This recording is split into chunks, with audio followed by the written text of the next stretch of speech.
Hi everyone, this is Robin, and I am going to walk you through the syllabus. So you will see at the top, of course, that this is OLP 4499, 5599 Consulting Skills in HRD. Here's my name, my office, my email, and my phone number. My phone number is pretty much useless to you because I'm not in my office very often. As it says here, the very best way to reach me is by email. On the off chance that you're trying to get me and you can't get me, you are welcome to contact our program assistant, Krista.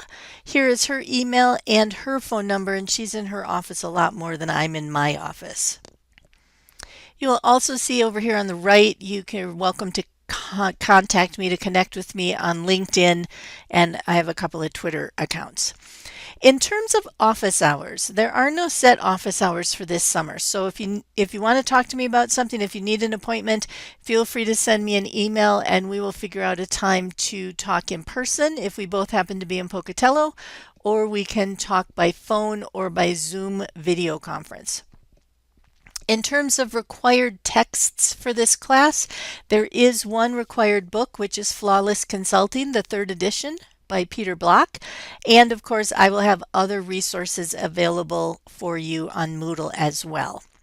Now, in terms of a course description, as I mentioned in another video, what this course is not, this is not a course in how do I go off on my own and start a consulting company or start a consulting practice. What this is a class that teaches you the process and the interpersonal skills that you need in order to be an effective consultant. So these are skills that you need as an HRD person. Almost all the HRD work that we do requires effective consulting skills in order to get that work done. So if you someday want to go off on your own and start a consulting company, you're going to need these skills and more in order to do that. If you are working inside an organization and are doing instructional design or change management or any of those kinds of HRD work, then you also will need consulting skills. And as the description here says, a consultant is a person who has expertise and is in a position to have some influence over others, but who does not have power over others. So it's because we don't have the power to get things done that we need to rely on consulting skills. We need to rely on collaboration, on influence, and other kinds of interpersonal skills. All right, let's keep going to the next page. So on the next page, we have the objectives, and you can certainly read through these on your own, but just sort of high level. At the end of the class, you'll be able to define consulting. You'll be able to describe the three roles of a consultant and the advantages and disadvantages of being in each of those roles. Number 3, you'll be able to describe the interpersonal competencies needed to be an effective consultant. Number 4, you'll be able to apply several of those interpersonal competencies in a practice situation in real life, not in Moodle, but in real life, and then come back to Moodle and reflect on that. Number 5, you'll be able to describe the key steps in the 6 phases of the consulting process. Number 6, you'll be able to analyze and discuss case studies. Number 7, you'll be able to actively participate in forums and other activities. And then number 8 is for grad students only. You grad students at the end of this class will be able to create a job aid for one key consulting competency. So let's talk about the course requirements. So you'll see that the first course requirement is participation in weekly forum discussions. And the second requirement is weekly skill practice discussion posts. There are going to be 2 forums for you to participate in each week. The first forum will be about the readings and the actual consulting process. So we'll do case studies and have discussions about them.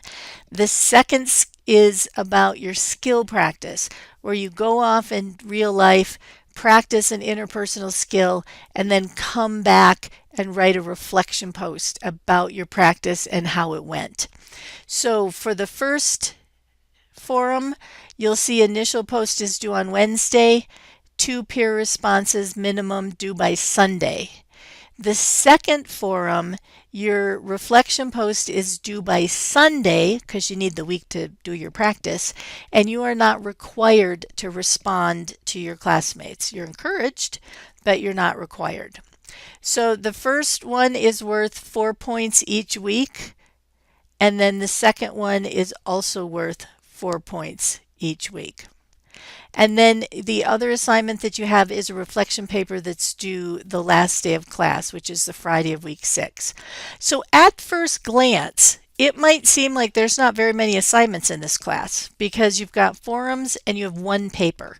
But those forums are going to represent a lot of work.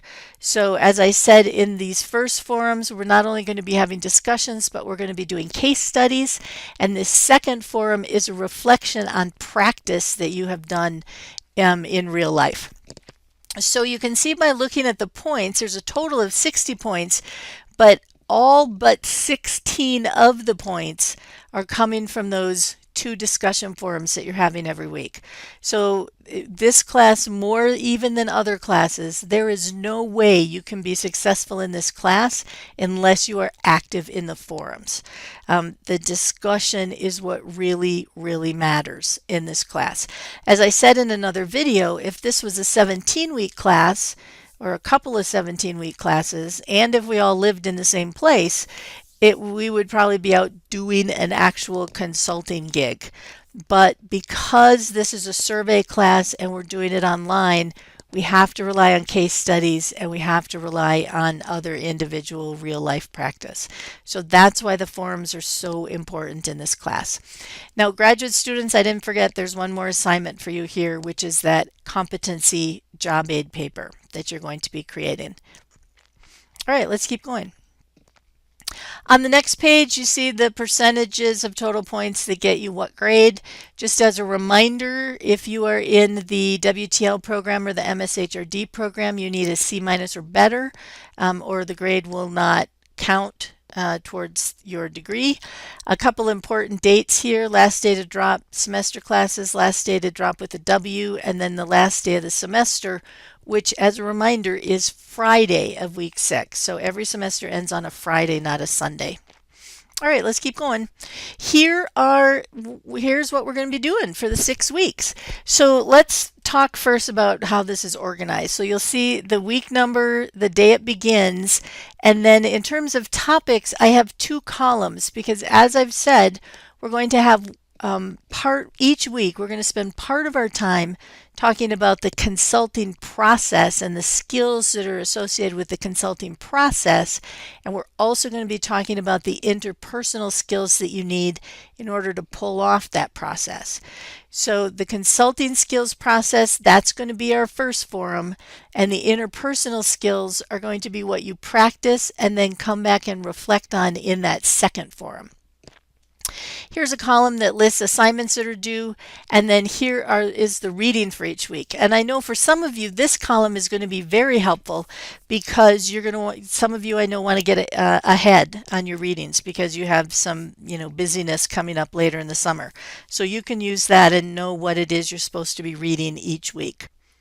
So now let's go ahead and talk about each week. So week 1, you can see that we're going to be having just an introduction to consulting. Week 2, we're going to, from a process standpoint, be talking about entry and contracting, and we're going to be practicing and reflecting on active listening. The second week, we're actually going to continue with entry and contracting, and we're going to spend an extra amount of time on the interpersonal skills of influence and resistance. So that's what you'll be practicing and reflecting on. Week 4, we're going to talk about the discovery and dialogue phase. Interpersonal skills, we're going to do more practice and more reflection on influence and resistance. Week 5, our process is going to be analysis and decision to act, and our interpersonal skill that we'll be practicing is questioning. And then week 7, we're going to talk about the last couple of phases in our process, which are engagement and implementation, and then extension, recycle, or termination. And then, of course, we'll wrap up the semester. So I know at first glance it sounds a little bit confusing with the 2 forums and all that, but hopefully this makes it more clear. Each week we're going to talk about the consulting process. There it is. And we're going to be practicing these interpersonal skills and reflecting on how that went. There it is. All right, let's keep going. So the weekly discussion forums, here's some more description on it, but I feel like I've talked enough about those. Just as a reminder that the weekly, I'm going to go back to the previous screen actually. These weekly discussion forums, you're going to post by Wednesday, and then you are going to respond to at least 2 of your classmates by the end of the week.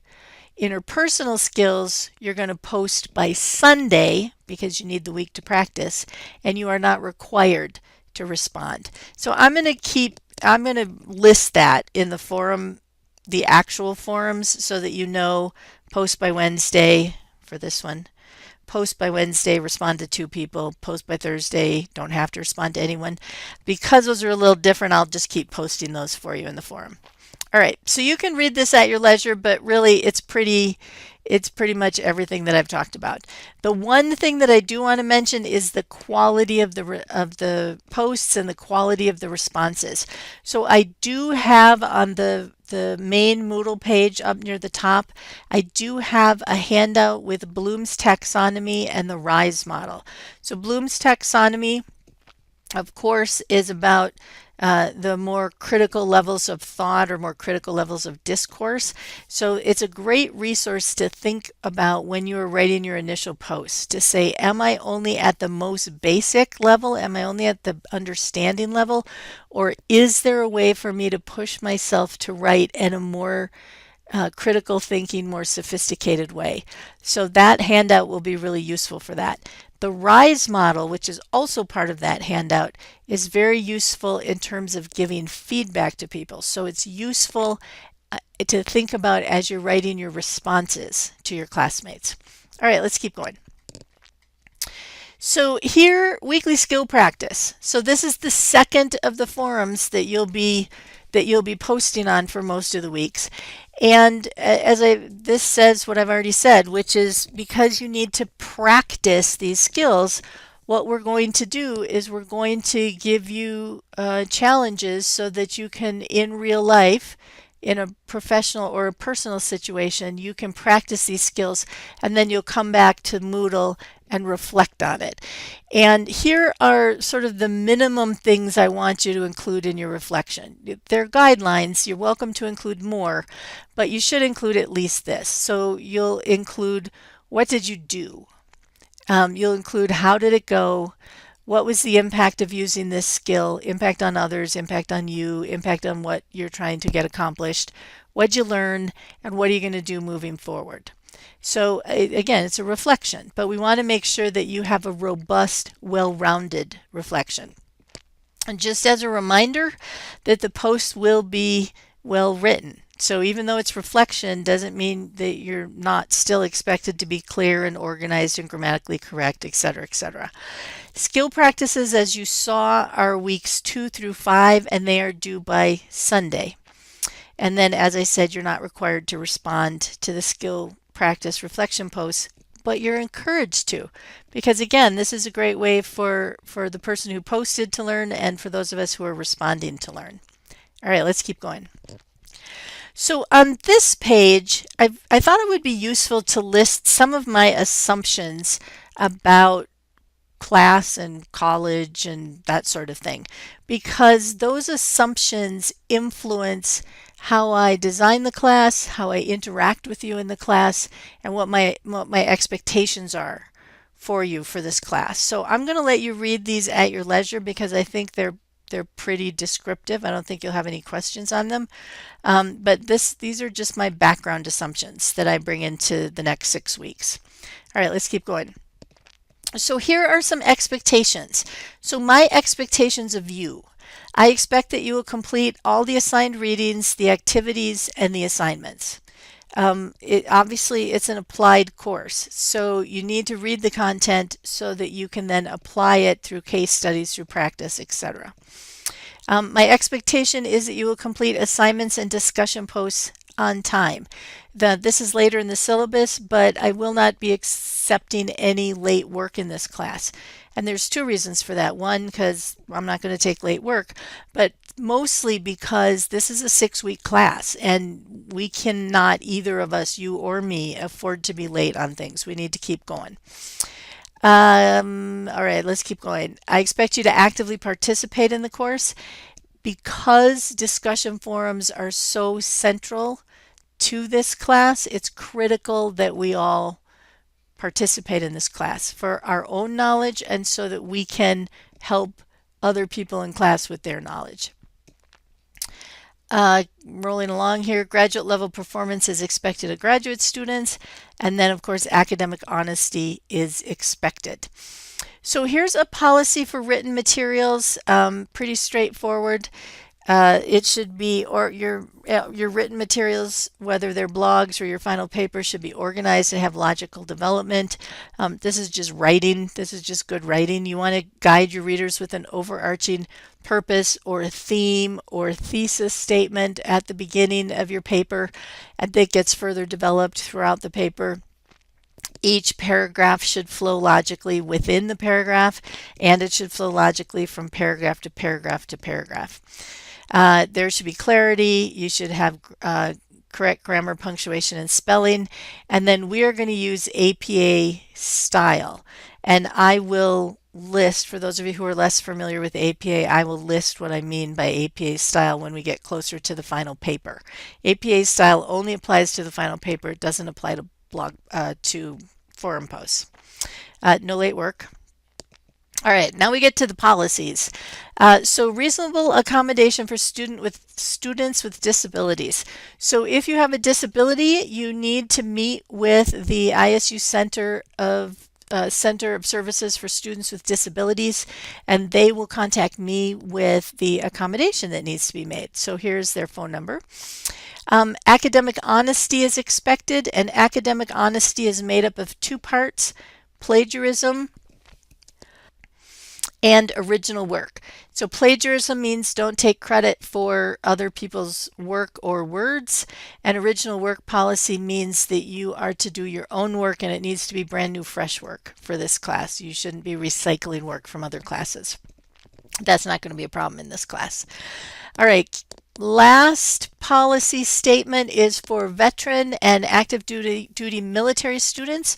So if you are a veteran, if you're on active duty, or if you're in the reserve, or if you are the spouse of someone who's on active duty or in the reserve, and some aspect of that service is going to make it difficult for you to fulfill the requirements of the class, let me know, and we will do what we can to make that work out.